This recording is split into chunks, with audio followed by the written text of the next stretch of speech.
예, 할렐루야. 예, 오늘 우리가 요한일서 4장 1절로 12절까지 그리고 갈라디아서 5장 22절로 23절까지 말씀을 함께 봉독했는데, 오늘 이 말씀으로 모든 열매를 흐르게 하는 수액이라는 제목으로 말씀을 같이 상고하려고 합니다. 우리가 요한일서 4장 이렇게 7절에 보면, 사랑하는 자들아 우리가 서로 사랑하자, 사랑은 하나님께 속한 것이니, 이렇게 말씀을 하고 있습니다. 이렇게 2026년도 새해 첫 주를 이제 맞이하고 월요일 새벽에 이렇게 성령의 열매라고 하는 제목으로 작정 새벽 기도회를 시작하게 되어졌습니다. 사도 바울이 갈라디아 교회 성도들에게 성령의 열매를 맺으라 이렇게 말하게 되어진 그 이유가 있었습니다. 당시에 갈라디아 교회는 이렇게 그 율법을 지켜야 구원을 받을 수 있다, 그런 말들이 많았습니다. 이게 잘못되어진 가르침, 그리고 이 율법주의와 자유를 방종으로 삼는 육체의 본능 사이에서 방황을 하고 있습니다. 한쪽에서는 율법을 지켜야 구원을 받을 수 있다, 또 한쪽에서는 우리가 자유하는데 율법을 지킬 필요가 없다, 그런 것을 계속 다툼이 있었습니다. 그래서 사도 바울은 선언을 했습니다. 신앙이라고 하는 그것은 억지로 하는 것이 아니라, 억지로 어떠한 규칙을 지키는 것이 아니라 바로 성령님이 함께 하셔서 이제 그 인격이 내 안에서 배어 나오는 대로 우린 실행하는 것이다, 그렇게 이야기를 했습니다. 많은 사람들이 이야기를 합니다. 반드시 주의를 지켜야 된다, 반드시 주의를 지켜야 되어지는 신앙을 가지죠. 근데 그게 율법이 돼서는 안 되죠. 반드시 11조를 해야 됩니다. 반드시 무엇을 해야 됩니다. 우리가 반드시 주의를 지켜야 됩니다 라고 하는 것보다, 우리는 은혜 받은 자이고 주님께 붙어있는 자이기 때문에 우리는 자원해서 주의를 지키는 거예요. 그런 성숙한 믿음을 우리가 가져야 되어집니다. 그래서 이 하나님의 은혜라는 이 신앙이라고 하는 그것은 내 안에서 품어져 나오는 거예요. 그 은혜를 받으면 자연적으로 다른 것보다도 예배에 참여하게 되고 또 하려고 하게 되어지고, 그게 배워 나오는 겁니다. 여기서 우리가 이렇게 나오는 그것을 가르쳐서 성령의 열매다, 그 말을 합니다. 근데 여기서 성령의 열매들이라고 얘기할 때 성령의 열매는 복수가 아니에요. 이것도 있고 저것도 있고 저것도 있고 다 그런 것이 아니라 단수로 되어 있습니다. 왜냐하면 성령의 열매는 바로 한 분이신 예수 그리스도의 인격을 나타나고 있는 거기 때문에 그렇습니다. 그래서 이 사랑의 열매 자체가 바로 성령의 열매인 거예요. 그 성령의 열매가 곧 사랑인데, 그 사랑 안에서 나머지 8가지는 품성으로 나타나는 겁니다. 그래서 모든 8가지의 그 열매 가운데서 사랑이 없으면 아무것도 아니라는 거예요. 그래서 만약에 실학과 합평이 있는데 사랑이 없다는, 그런 온전한 실학과 사랑이 아니라는 거예요. 그래서 이 사랑이라고 하는 것은 8가지의 모든 열매의 생명의 근원을 부어주는 수액이다, 이렇게 말을 할 수가 있는 것입니다. 바로 예수 그리스도는 한 분의 인격을 가지고 있는 한 덩어리이기 때문에 그 예수님 자체가 바로 사랑이라는 거예요. 그러니까 예수님이 사랑을 가지고 있으면 나머지의 8가지의 성령의 열매들이 다 드러나는 것임을 우리는 보게 되어집니다. 그래서 우리들은 모든 인격의 기초가 되어지는 그 사랑에 대해서 우리는 한번 살펴보려고 합니다. 그러면 이 사랑의 기원과 하나님의 성품은 어떤 것인가? 사도 요한은 이렇게 이야기를 합니다. 바로 이 사랑을 어떤 도덕적인 것으로 훈계하를 말하지 아니하고 하나님의 존재이다. 바로 말씀하고 있습니다. 하나님은 그 자체이다. 하나님은 바로 사랑 그 자체이다. 이렇게 설명하고 있는 것을 우리는 봅니다. 그래서 사랑의 기원을 바로 하나님 앞에 속한 것이다. 그걸 말씀을 하고 있어요. 그래서 이 사랑은 어떤 인간적인 자원의 의지로서 이루어지는 것이 아니라 하나님의 그 신적인 자원에서, 그러니까 하나님의 사랑이 하나님의 내내 꽉 차 있으면 사랑이 나오는 거예요. 그리고 이 하나님은 사랑을 소유하신 것이 아니라 그 자체라고 그렇게 8절에 말씀을 하고 있는 것을 우리는 봅니다. 그래서 우리는 바로 내 안에 어떤 인내심, 사랑을 하기 위해서 어떤 인내심을 확 짜내는 것이 아니라 그 사랑의 원천인 하나님의 품 안에 있으면 그냥 그대로 사랑이 드러나게 되어지는 것을 우리는 볼 수가 있습니다. 그래서 우리가 사랑의 열매를 맺는다라고 하는 그것은 바로 내 안에 어떤 그 자신의 의지로 되어지는 것이 아니라 하나님의 은혜로 되어지는 것을 우리는 보게 되어집니다. 그래서 요한일서 4장 10절에 사랑은 여기 있으니 우리가 그 하나님을 사랑한 것이 아니요 하나님이 우리를 사랑하사 우리의 죄를 속하기 위하여 화목제물로 그 아들을 보내셨음이라. 이렇게 말씀을 하고 있습니다. 그래서 우리가 바로 이런 가치를 부여하는 이 아가페의 그 사랑이 우리 안에 꽉 채워 있는데, 이 헬라어 아가페라고 하는 그 단어는 어떤 가치를 부여하는 것이 아니라는 거예요. 바로 이 아가페는 어떤 사랑의 가치를 부여하는 것이 아니라 사랑함으로 인해서 가치를 만들어낸다는, 좀 뭔가 좀 다르죠. 그래서 바로 이렇게 그 사랑함으로 인해서 무엇인가 아름다운 가치를 만들어낼 수 있는 사랑, 바로 그것이에요. 그래서 그 하나님의 그 사랑을 친히 예수님을 우리에게 화목제물로 보내어 주심으로 말미암아 하나님의 사랑을 나타내신 거예요. 우리가 자격이 없는데, 아무런 자격이 없는데도 불구하고 하나님이 우리를 사랑하시기 때문에 그의 아들을 희생 제물로 내어 주심으로 말미암아 우리가 존재의 가치가 만들어졌다는 거예요.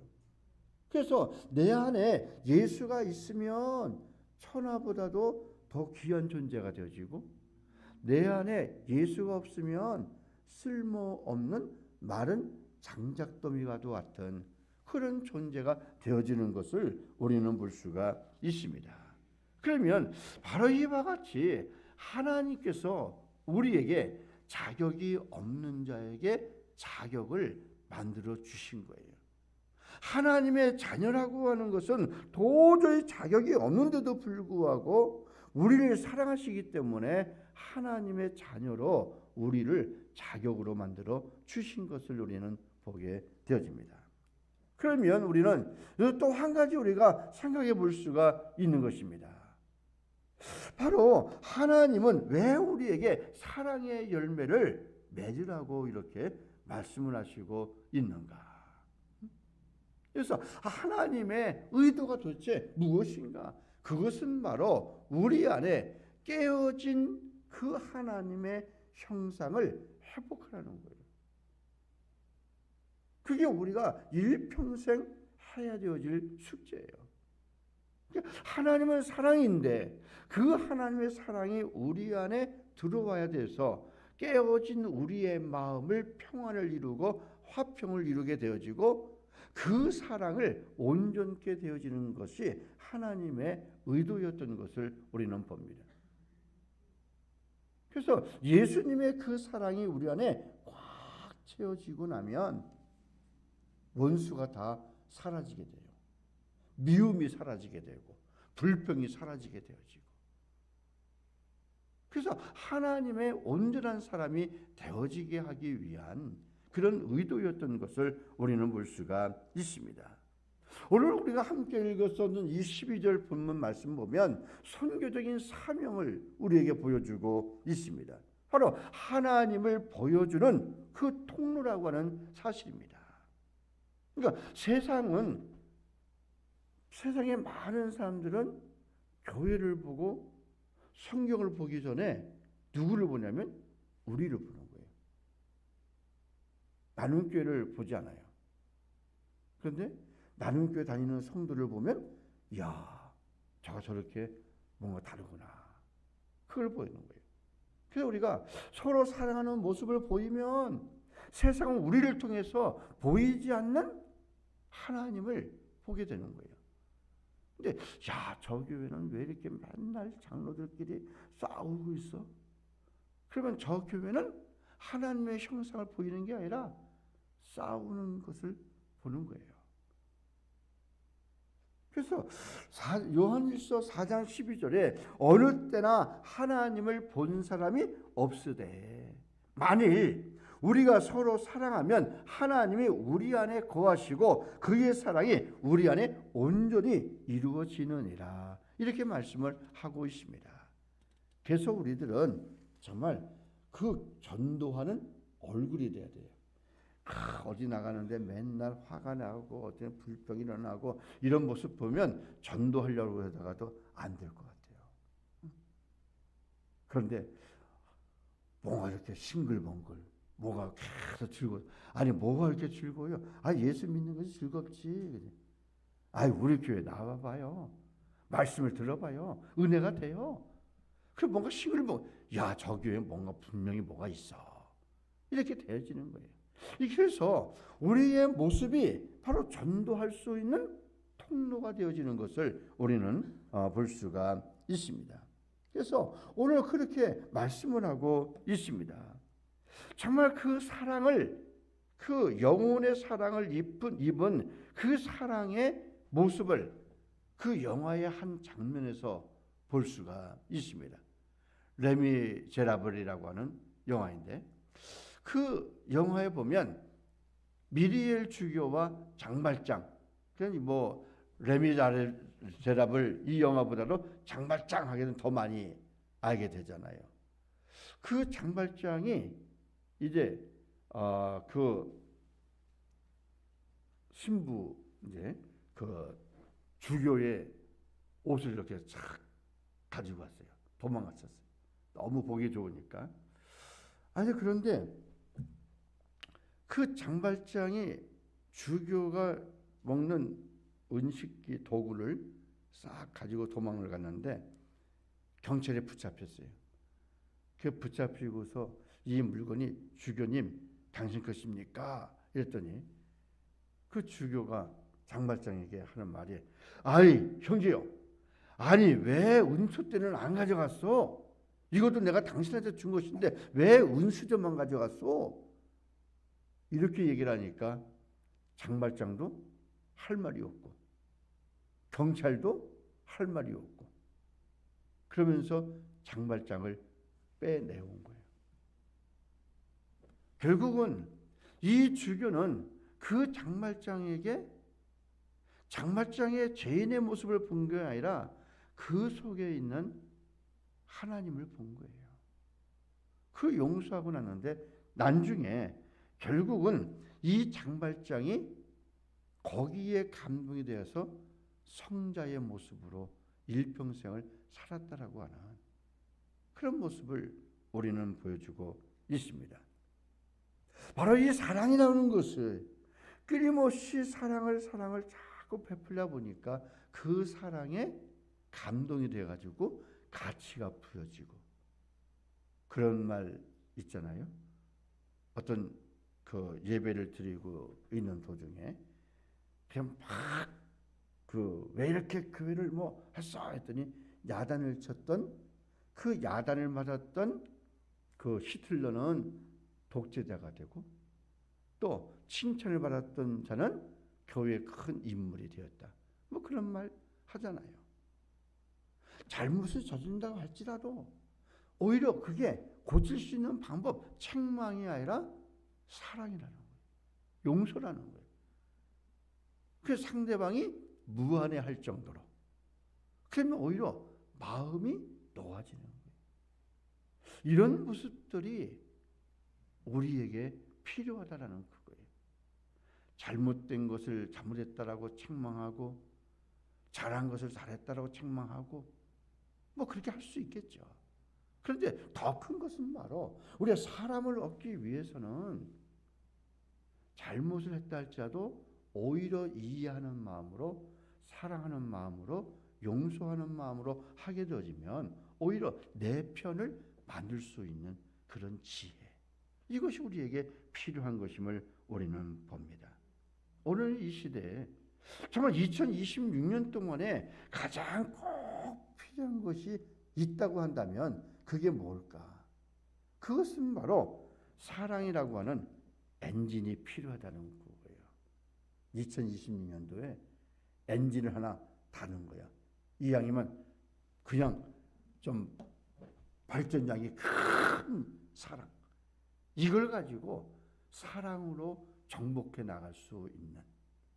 그래서 내 힘으로 잡으려고 하지 말고 내 힘으로 작게 지려고 하지 말고 대신에 하나님, 나 용서할 수 있는 마음을 주세요. 사랑할 수 있는 마음을 주세요. 그렇게 하나님 앞에 기도하면서 그 사랑의 엔진으로 이번에 2026년도에 그 삶의 원동력을 삼을 수 있는 저와 여러분들 되어지기를 주님의 이름으로 축원합니다.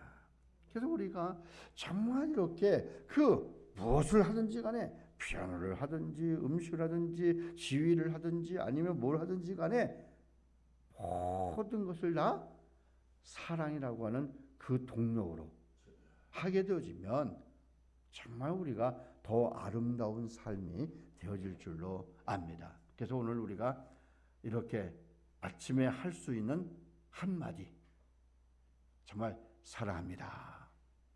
당신은 가치가 있습니다. 이런 따뜻한 말 한마디, 이것이 바로 오늘 우리가 새로 시작할 수 있는 그런 힘이 되어지는 것을 우리는 볼 수가 있습니다. 아무쪼록 우리가 내 마음속에 딱딱한 부분이 있다고 한다면 어딘가 남편에게, 아내에게, 집사님들에게, 이웃들에게 정말 사랑합니다 라고 하는 이런 아름다운 수액을 전달할 수 있는 우리 모두가 되어졌으면 좋겠습니다. 우리 이런 마음으로 이번 한 주간 동안에 이렇게 특별 새벽기를 마치고 하나님 앞에 영광을 돌리는 저와 여러분을 되어졌으면 정말 좋겠습니다.